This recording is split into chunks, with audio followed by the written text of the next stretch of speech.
రెండవ లోక్సభ స్పీకర్, బహుముఖ ప్రజ్ఞాశ కేంద్రీయ సంస్కృత విద్యాపీఠానికి అధ్యక్షుడు శ్రీమాన్ మాడభూష్ అనంతశయనం అయ్యంగారి జీవిత చరిత్ర 3వ భాగం. వారి అమ్మాయే ఈ చరిత్ర రాసింది, అండాళ్ళు అంటారు. ఇప్పుడు ఒక వియోగం దుర్ఘటన. మొదటి భార్య సింగారమ్మ పెళ్లి చేసుకున్నారు. వారికి కూతురు ఒక్కతే మిగిలింది. కుమారుడు రాము చిన్నతనంలోనే మరి. ఒకరోజు సింగారమ్మ తన తల్లి అమ్ముమ్మను బిడ్డ రాములకు పాలు పట్టమన్నది. అమ్ముమ్మకు కళ్ళు సరిగ్గా పాపం ఉగ్గి గీతతో ఆ కాలంలో ఫీడింగ్ బాటిల్స్ లేవు కదా, పాలు పట్టే. ఆ వృద్ధురాలు ఉన్నట్టుండి రాము కళ్ళు పెద్దవి చేసి చూశాడు. పాలు నోటి నుండి కారడం, తల ప్రక్కకు జారటం ఒకేసారి. అంతే, అబ్బాయి శ్వాస ఎగిరిపోయి. కొన్ని రోజులకే మరిది కృష్ణుడు, ఆ తర్వాత ఆడపడుచు జాన మరణాన్ని శ్రీవంగారమ్మ తట్టుకోలేక మంచబడి. కుమారుడు పోయిన 13 నెలల వరకు ఎలాగో ప్రాణం బిగబట్టింది. కానీ 1917 అనంతశయనాన్ని ఏకసాకిని చేసి కన్ను మూసింది మహాయిల. అనంతశయనం కూడా మానవుడే కదా, భార్య వియోగమే కాదు, వరుసగా తమ్ముడు చెల్లెలు తర్వాత కొడుకు చనిపోవడం వారిని నిలువెల్లా కృంగదీసి. మిత్రుడు సగరి వరదాచారి సీనియర్ దొరస్వామి అయ్యంగారు సహకారం కొంత ధైర్యం తెచ్చుకొని ఏదో యాంత్రికంగా రోజులు గడి. చెల్లెలు జానా జీవితం ఒక విషాదమైన కథగా. ఆమె ఒక విద్యావంతుణ్ణి వివాహమై అత్తమామల మెప్పు పొందాలని శాయశక్తులుగా కృషి. భర్త చాలా క్రూరంగా ప్రవర్తించేవాడేమో కానీ తన అత్తమామలను గురించో తన భర్తను గురించో పల్లెత్తి మాట కూడా చెప్పేది కాదు. ఇంటిలో తల్లితోనైనా సోదరుడితోనైనా తన దుఃఖాన్ని పంచుకోవటానికి భయపడే ఆనాటి స్త్రీల వివాహమైన తర్వాత మెట్టినిల్లే గతని కాబోలు జానా మౌనం వహించి. దీపావళికి ముందు రోజు ఇంటిలో ఎలాంటి కలహాలు జరిగిందో ఎవరికి తెలియదు. కానీ దీపావళి వెంట పెట్టుకొని రావాలని వెళ్ళిన అనంతశయనం చెల్లెలి శవాన్ని ఇంటికి తెచ్చారు. కూతురు జానా యొక్క మర్మంతో కూడిన కనకమ్మల ఉద్భక్తురాన్ని చేసి. కానీ ఏం లాభం? మాడభూష వంశపు సంస్కారం మౌనం పాటించడం న్యాయమని రుజువు చేసింది. ఇలాంటి అత్యాచారాలు వీధికొకటి ఆ కాలంలో కొనసాగుతూనే ఉన్నాయి. సాంఘిక సంస్కర్తలు లేకపోలా దురాచారాలు అరికట్టే పౌరుషమే ప్రజల్లో నశి. ఆ రోజుల్లో దైవభక్తి గల అనంతశయనాన్ని దెబ్బపై దెబ్బ అన్నట్టుగా వియోగాలు ఒకటో రెండో ప్రవాహంగా వచ్చి పడ. నారాయణ నీవే శరణని పూర్తిగా విధికి తలబొగ్గ. అప్పటి నుండి తన మనోధైర్యం ఆత్మసభ ఆటో సజెషన్ పాఠం అమలుపడి ఏదైనా ఒక కార్యక్రమం ప్రారంభించే ముందు దేవుడు మేలు చేస్తే అని బలహీనంగా తోచినప్పుడు అయాం స్ట్రాంగ్ అయాం హెల్ప్ అని 2 సార్లు అనుకునేవారు.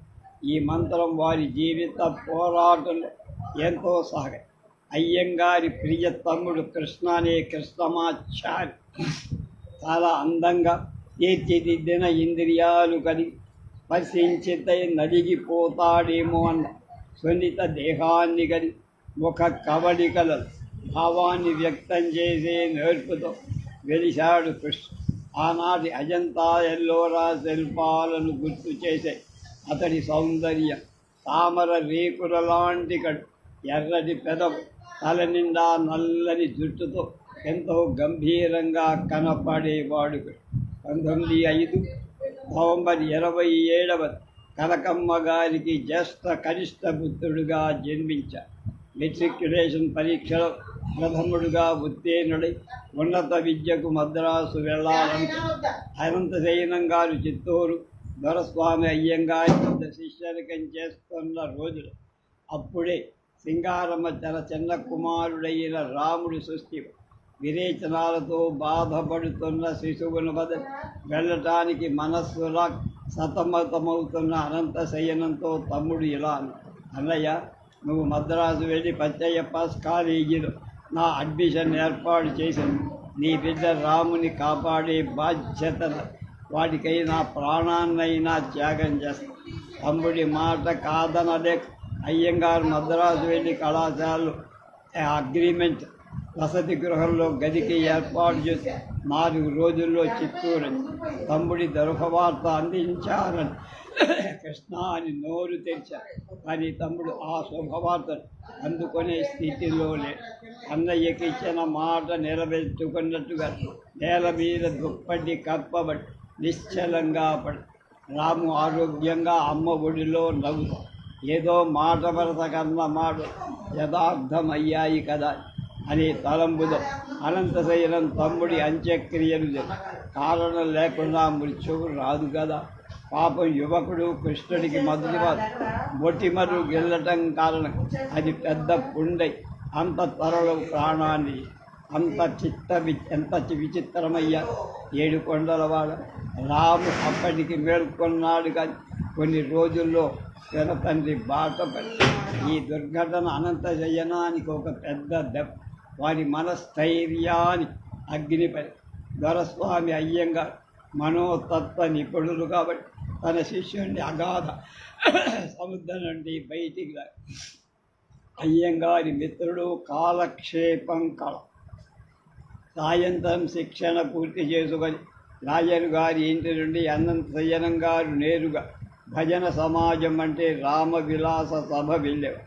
ఆ సభలో భజనలు హరికథలు జరిగేవి. మన సంప్రదాయాల్లో ఆసక్తి గలవారు కాబట్టి ఇలాంటి కాలక్షేపం వాళ్ళకి ఎంత మాత్రం నచ్చాయి. భజన తర్వాత గుగ్గిళ్ళు పంచిపెట్టి అక్కడికి వచ్చిన పెద్దలతో అనేక సిద్ధాంతాలు సవివరంగా చర్చించి పొద్దు పోవడమే తెలియని వాళ్ళే ఆఖరికి 9:30-10 గంటల సమయాలకు ఇంటికి చేరేవారు. అలాంటి మతపరమైన గోష్ఠి భవిష్యత్తులో అయ్యగారికి చేయూతనిచ్చి దృఢ నమ్మకంతో నిర్విరామంగా తన న్యాయవాద వృత్తిలో కృషి చేశారు. ఆ కృషిలో ఎందరో చిత్తూరు వాసుల పరిచయం కలిగి వేలామూరు వంశజులై అవతారం వారు నగరి వరదాచారి ప్రభుతులు చిరస్మరణ 12 మందికి తండ్రి అయిన నగరి వరదాచారిగా అయ్యంగారికి సన్నిహితులై జీవితాంతం ఆప్తమిత్రులుగా సాయం వేళల్లో అనంతశయనం తన మిత్రుడి కోసం సాంస్కృతిక సభకు వెళ్ళేవారు.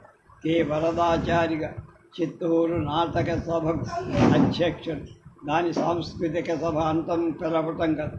దానిలో ముఖ్య సభ్యులు కళాప్రియులైన రామకృష్ణరాజు కట్టమంచి, కీర్తిశేషులు పద్మశ్రీ చిత్తూరు నాగయ్య ఆ సభకు పోషకు. నగరి వరదాచారి గారు, రామకృష్ణరాజు గారు మొదలైన వారు రోజు నాటకాభ్యాసం చేస్తుండగా అనంతశయనం ఓపికగా అంటే చాలా ఉత్సాహంగా దృశ్యాలు చూసేవారు. శుక్ర శనివారాలు రామాలయం, హనుమంత మందిరం దర్శించి బయట కూర్చున్న ముష్టివారు పేదబాలుల దాన ధర్మార్జ ఈ కృత్యాలు వారి దైవ భక్తి సమాజ సేవకు తాను కొత్త నివాసం. ఒకటి తర్వాత ఒకటిగా కలిగిన దుర్ఘటనల తరువాత వారు తీసుకున్న మొదటి నిర్ణయం గృహం మార్పు. అంటే చిత్తూరులోనే బ్రాహ్మణ వీధిలో ఒక పెద్ద ఇంటికి మారడం, కుటుంబ సభ్యులు ఎక్కువ కావడం, తల్లికి తన అన్నయ్యకు వదినలు వేరువేరుగా గదులు వచ్చేపోయే బంధువుల సౌకర్యార్థం డాబాగల పెద్ద ఇల్లే అద్దెకు తీసుకు లాయర్ అనంతశయ్య ఇల్లు విశాలంగా వీధి చివరగా ఏటికి దగ్గరగా 27వ ఏటనే భార్య కోల్పోయి ఒక ఆడ శిశువులు పెంచే బాధ్యత మీద ఒకవైపు వయస్సు మళ్ళిన మరోవైపు నిరంతర వ్యాధిగ్రస్తుడైన అన్నయ్య రంగా బిడ్డలు లేని కొరత వెల్లడించి విలపించే వదిన గారి అనంతశయనం అసహాయులై దిగ్భ్రమ చెందటం సహజం. అన్నయ్యకు ఫ్లూ జ్వరం తగిలి కొద్ది రోజులు క్షయవ్యాధికి గురి కావ డాక్టర్ గారి పరిస్థితి గురించి హెచ్చరి. ఇంతలో కాకతీయ కాళింగ అయ్యంగారి బావమరి శంకరంబాడి రాజగోపాలాచారి గారి భార్య కమల మరణించడం, పసిబాలుడు సుందరం కుమార్తె పట్టమ్మ మాతృహీను లవడం, అమ్మమ్మ క్షీణిస్తున్న దృష్టిలో ఇంటి పనులు చేయడం దుఃఖదాయకంగా అనిపించి రాజగోపాలాచారి పేరు అక్క చెల్లెండ్రు కమలమ్మ లక్ష్మమ్మ అమ్ము అన్న ముద్దు పేరు తరచు ఇంటికి వచ్చి వారిని ద్వితీయం చేసుకోమని ఒప్పించి బిడ్డలు అనాథుగా ఎన్ని రోజులు ఉండగలరు, పాపం ముసలామ ఎన్ని పనులు చెయ్యగలదని వారు. కమలమ్మ భర్త గారు కడప హైకోర్టు గుమాస్తాగిరి నాజర్ పని చేస్తున్న వారు. అమ్ము భర్త అయిన నడాదూరు సుందరాచారి అప్పటికి ఒక ప్రాథమిక పాఠశాల తెలుగుపడి ఇద్దరు బావమరిదికై వధూన్వేషణ దిగారు. పత్ని విరహితులైన అనంతదైన రాజన్లిద్దరూ కలిసి చెంగల్పట్టు వాస్తవ్య పేరుగాంచిన న్యాయవాది ఏజీ రంగాచారి సోదరి అయిన ఆండాళమ్మ పెళ్లి చూపులకు వెళ్ళి ఇద్దరిని ఎంతో మర్యాదగా ఉత్సాహంగా ఆహ్వానించారు దంపతి.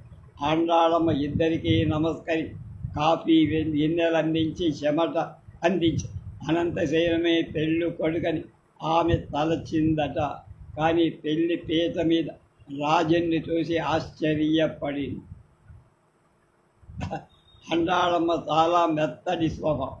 తన సవతి బిడ్డలను తన సొంత బిడ్డలుగా చూసి సుందరం పెద్దవాడి ఆంధ్రరాష్ట్ర జాతీయ గీతమైన మా తెలుగు తల్లికి మల్లె పూదండ రచించి కీర్తి పొందారు. మా చూసే భాగ్యాన్ని పొందలేదు మహాతల్లి. ఒకవైపు బిడ్డల ఆరోగ్య రక్షణ, మరోవైపు భర్తలు క్రోధాగ్నికి గురైనప్పటికీ ఆమె తన కర్తవ్యానికి లోటు రాకుండా ఆమెకు ఇద్దరు కుమారు. వారు బడికి వెళ్ళటం ప్రారంభించి ఆండాళమ్మ క్షయవ్యాధికి గురై కన్ను మూసింది.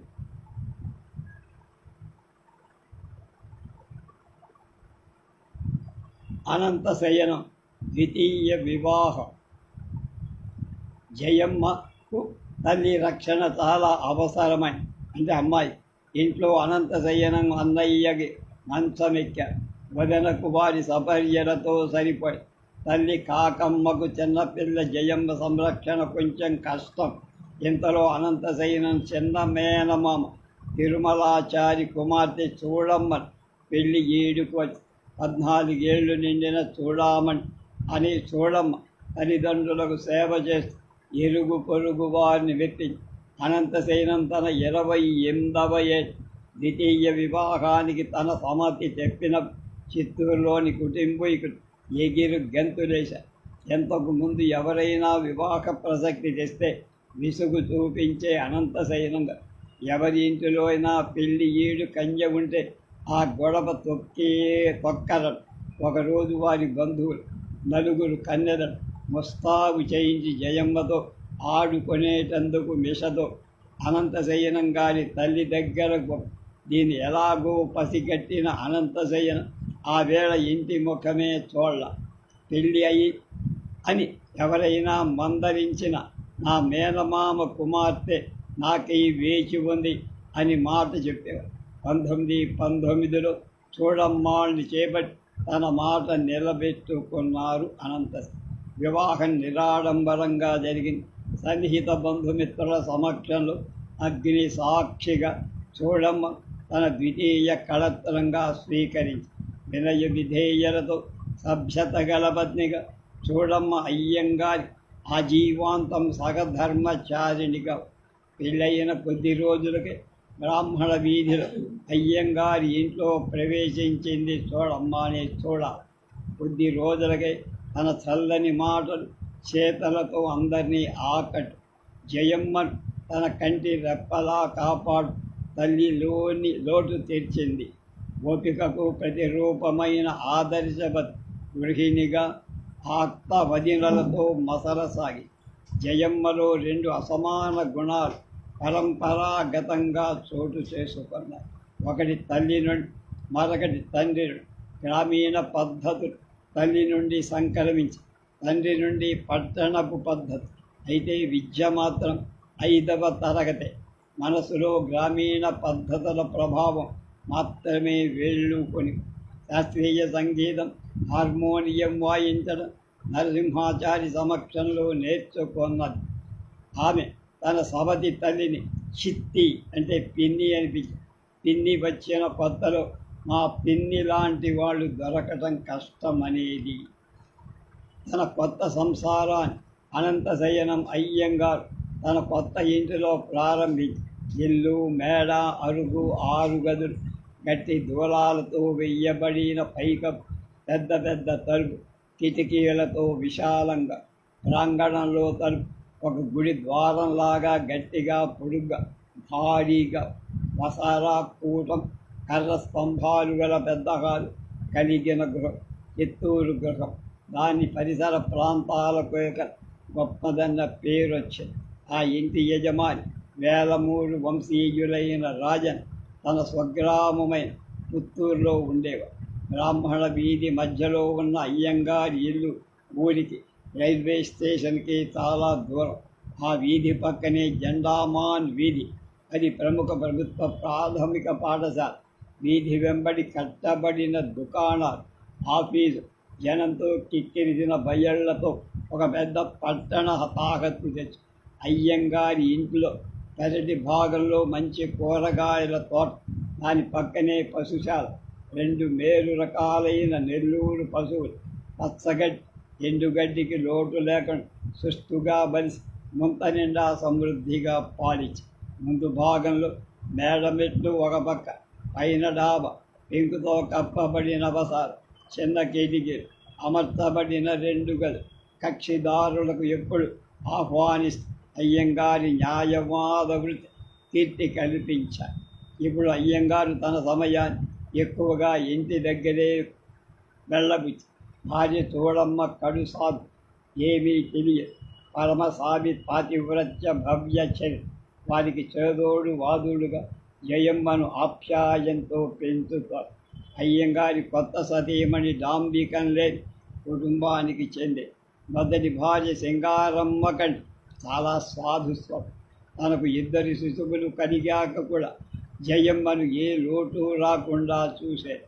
అనంతశయనం, అన్నాభజనలు, తల్లి కాకమ్మ జయమ్మను తాము చాలా గారాభంగా చూసినట్టును. మొదటి భార్య పోయిన కొత్తలో అయ్యంగారు కోర్టు దూరం నుండి మధ్యలో పరిగెత్తుకొచ్చి బిడ్డను చూసి వెళ్ళేవారని చెప్పేవారు. జయమ్మ చదువుకునే రోజుల్లో కపిస్థలం వంశీయులు చిత్తూరులో స్థిరపడ్డ. కపిస్థలం శ్రీరంగాచారి సోదరుడైన వీరరాఘవాచారి అనంతశయనం ఇంటి ఎదురుగా ఒక ఇల్లు అద్దెకు తీసుకు అత్తిపట్టు గ్రామవాసి భార్య సింగారంభతో కుమారుడు రామస్వామి వరదాచారి సుందర సింగాచార్యులకు రాజమ్మ అనే కుమార్తెతో సంసారం గడిపారు. వారు కూడా ఒక న్యాయవాది. జయమ్మ తరచూ వాళ్ళ ఇంటికి వెళ్ళి రాజమ్మతో ఆడుకొని కొట్టు వ్యవహారాల్లో మునిగి ఉన్నప్పటికీ అనంతశయనం తన కుమార్తె ఆటపాటలు విఘ్నం రాకుండా చూసేవారు.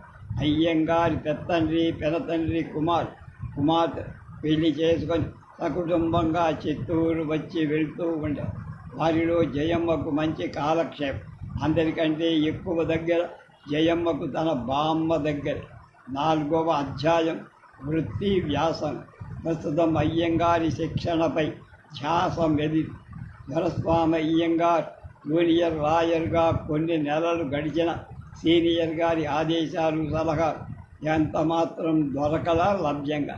అనంతశయనం గారి ఒకరోజు తన సీనియర్ని ఒక చట్ట సంబంధమైన శబ్దానికి అర్థం ఏమిటని అడగగా ఆయన రుద్రమూర్తి కేసు కట్టను అనంతశయనం గారి ఎదుట కేసుల కట్ట ఎదుట పారేసి చక్క వెళ్ళిపోయారు. పాపం వారు నిస్సహాయులై ఉన్న సమయంలో సీనియర్ గారి గుమాస్తా చేయూతనిచ్చారు. సీనియర్ గారి గురించి నాకు గుర్తుకు వచ్చిన సంఘటన ఇది. వీరు పొట్టిగా పెద్ద పొట్టతో నడిచేటప్పుడు కొన్న ఏనుగులాగా. ఒకరోజు నేను నా స్నేహితుడు అయ్యంగారని నాన్నను వెతుకుతూ వెళ్ళా. కిటికీ నుండి లోపలికి ఇంతలో దొరస్వామి అయ్యంగారి గర్జన ఒక పరుగులో ఇల్లు చేర నాన్నగారైన అయ్యంగారి ముక్కు మీద కోపం వస్తూ తన సీనియర్ను మించినవారు ఇద్దరి దగ్గర దెబ్బలు తినడం కన్నా పరాయతనమే మేరడు. అప్పుడు పెద్దలాయరుగా గుమాస్తా సహాయంతో అనంతశయనం చట్ట పుస్తకాలు రాత్రింబగళ్ళు తిరగే కోర్టులో సీనియర్ లాయరు వాదించే విధానాన్ని ధ్యానంతో విన్నారు. సరస్వామి అయ్యంగారు మినహా వారి కుటుంబీకులంతా జూనియర్ లాయర్ సన్నిహితులు. ఎంత కఠోరంగా ప్రవర్తించిన సీనియర్ గారు తనకు తండ్రి లాంటి వాడన్న దృఢ విశ్వాసం కలిగింది ఆయనకు. బాహాటంగా తనను ఇతరుల సమక్షంలో కించపరిచిన వారు దయాహరుకులే. భార్యా వియోగం దొరస్వామిని ఎక్కువగా బాధించింది అని అనంతశయనం అభిప్రాయం. అనంతశయనం గారి పరిశీలనా శక్తి, స్పష్టమైన వ్రాత, లోతైన ఆలోచన, వివేచన మొదలైన గుణాలు పసిగట్టి దొరస్వామి అయ్యంగారు 1918లో వెంకటేశ పత్రిక స్థాపి దాని సంపాదకీయ జూనియర్కి అప్పగించి గాంధీ గారి సంస్కరణ గురించి అనంతశయనం రాసిన వ్యాసం ప్రచురింపబడ్డ సీనియర్ గారు ఎంతో సంతోషం. ప్రశంసాపూర్వకంగా ఒక పత్రంలో నువ్వు వెంకటేశ్వర సంచికను ప్రచురిస్తున్నది నా హార్దిక అభినందన, అది మంచి పేరు తేగలదన్న. ఈ సంఘటన జరిగిన వారం రోజులకి సీనియర్ గారు మున్సిపల్ ఎలక్షన్లో గురించి చర్చించడం, అధ్యక్ష పదవికి తగిన అభ్యర్థి దొరకలేదని వాపోతుంటే అనంతశయన తన సీనియర్ గారి ఆ పదవికి అర్హులని చెప్పారు. అప్పుడు దొరస్వామి అయ్యంగారు ఒక పెద్ద బాంబు విసిరాడు. అది ఏమీ ప్రమాదకరమైంది కాదు, ఆహ్లాదకరం. అనంతశయనం తన చెవులనే నమ్మలేకపోయి జూనియర్ అయిన తనను అధ్యక్ష పదవికి అభ్యర్థిగా ప్రస్తావించి ఔదార్యాన్ని వెలుగుచ్చారు. ఆ లాయర్గా ప్రప్రథమంగా దొరస్వామి అయ్యంగారి వెన్నుపూసలాంటి మనసు అనంతశయ్యంగారి వారి కుటుంబీకులు తెలియవచ్చు. ప్రత్యర్థి తన బియ్యంకులైన వీర రాఘవాచార్యం తెలిసిన వెంటనే అనంతశయనం దిగులుపడి జయించడం దుర్లభమని, తాను ఆ పదవి కొత్త అని వారి తలం. ఎలక్షన్ అంటే డబ్బు, ఖర్చు, ప్రచారం, కరపత్రాలు, పోస్టర్లు, లౌడ్ స్పీకర్లు, ప్రచారాలు. అప్పుడప్పుడే పైకి వస్తున్న తన సొంత ఖర్చులకు డబ్బులు సంపాదిస్తున్నవాడు ధనవంతుడై వీర రాఘవాచారితో పోటీ ఎలా అని భయపడ్డాడు. కానీ వారి సీనియర్ గారు అన్ని బాధ్యతలు తీసుకు అనంతశయనం తరపున గొప్పగా ప్రచారం చేసి గెలిపించి తన పట్టుదల నిరూపించారు. 1922లో అనంతశయనం మున్సిపల్ అధ్యక్షుడుగా ఎన్నిక. సాంఘిక జీవితంలో న్యాయవాద వృత్తి మెరుగుపడతాయి. మున్సిపల్ అధ్యక్ష పదవి అయ్యంగారి మనస్సులోని కలతలు నెట్టేసి రాబోయే రాజకీయ జీవితాన్ని పునాదిగా నిలబడి దొరస్వామి అయ్యంగారి సహాయ సహకారం లేని సాంఘిక రాజకీయ రంగాలు అడుగు వేయటం కల తన సీనియర్ హృదయపూర్వక కృతజ్ఞతలు అనేకసార్లు తప్పు చెప్పడంతో చేయగలిగి అధ్యక్ష పదవి బాధ్యతలు పెంచి కొట్టు వ్యవహారాలు ఒకవైపు ఒత్తిడి చేస్తున్నాయి. ఇంటి బాధ్యత సర్వస్వం చోడమ్మ గారిపై. ఆమె ఎంతగా జయమ్మ దగ్గరికి ప్రయత్నించిన తండ్రి సహచర్యాన్ని కోరి చోడమ్మ ఆమె పిల్లలు తనకు దూరపు బంధువులని, తన తండ్రిని బామ్మలే సొంతమని జయమ్మ మనస్సులో గట్టిగా నాడు. చూడమ్మ బాహాటంగా తమ ప్రేమను వెలిబుచ్చేదిగా ఏదైనా తప్పు చేస్తే వెంటనే ఖండి. ఇది జయమ్మకు నచ్చల. క్రమంగా సవతి తల్లిపై, చెల్లెళ్ళపై ద్వేషాన్ని పెంచుకడ. జయమ్మ తన తండ్రి కూడా సవతి తల్లి పక్షమే అని అసూయ వెలిబుచ్చాయి. ఎన్ని కానుకలు తెచ్చి గుమ్మరించి, ఎన్ని ప్రియ వాక్యాలు పలికిన తండ్రి తనకు దూరమయ్యారన్న భావం నా జయమ్మ హృదయాన్ని దహించివే. ఎప్పుడు పుట్టి ఇంటికి వచ్చిన ఎప్పుడు కయ్యాలి. తను తల్లి లేని అనాథనని తండ్రికి జ్ఞాపకపరుస్తూ ఈ విషమ పరిస్థితులు అనంతశయనం భార్యను కోపగించుకొని పాపం చూడం ఓర్పుతో అన్నిటినీ సహించే. జయమ్మ మాత్రం అసంతృప్తికి, అసూయ, ద్వేషాలు పెంచుకొని తన బామ్మ పెద్దమ్మల దగ్గరికి వారిద్దరూ ఆమె పార్టీకి చెందిన వాళ్ళేగా. రేపు ఒక ముస్లిం క్లయింట్ కక్షిదారుడు దానివల్ల ఈయన జీవితం ఎలా మారింది అనేటువంటి చేసు.